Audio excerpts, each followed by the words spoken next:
With an increased prevalence of cancers related to the human papillomavirus, Dr. Ezra Cohen offered some insight on HPV screening and management.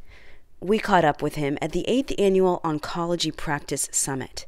Understanding that the pathophysiology of head and neck cancers are changing, predominantly with respect to an increased prevalence of HPV and HPV-associated cancers.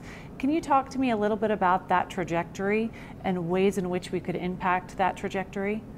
Yeah, so you're quite right. First of all, we are in an epidemic of HPV-positive head and neck cancers. The epidemiology data clearly shows that the incidence of HPV-positive oropharynx cancers is rising and rising dramatically in this country.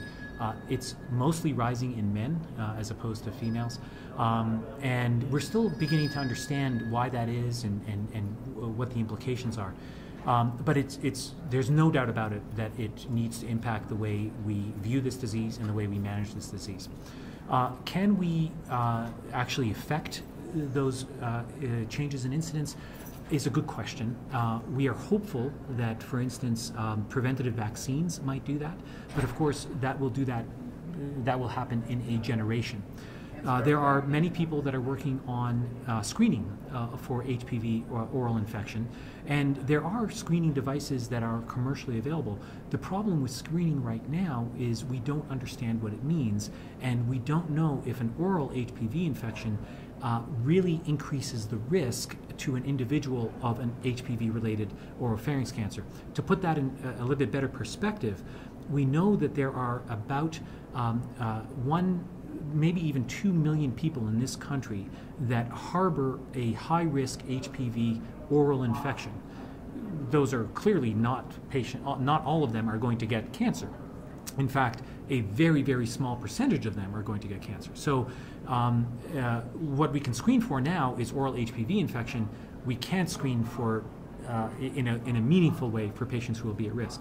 And then in terms of management, there are a lot of efforts going on with the realization that HPV-positive disease is more curable, has good prognosis, and that these patients tend to be younger, they tend to be very functional, and that they will be living with the consequences of their curative therapy for decades.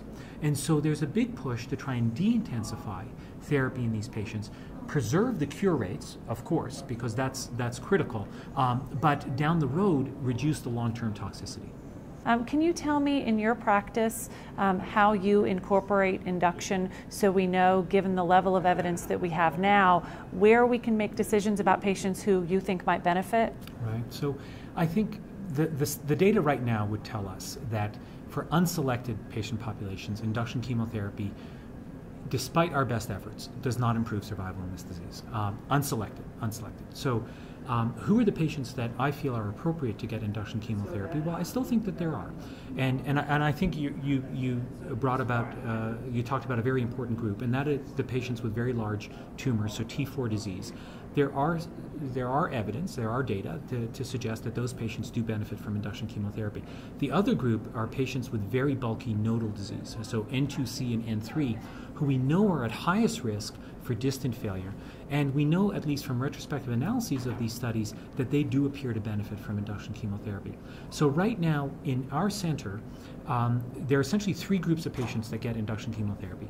T4, that I just discussed, bulky nodal, so N2C, N3, or multi-level N2B, because I think those are patients that are very similar to N2C in terms of their risk, or patients who have some inherent delay in local therapy.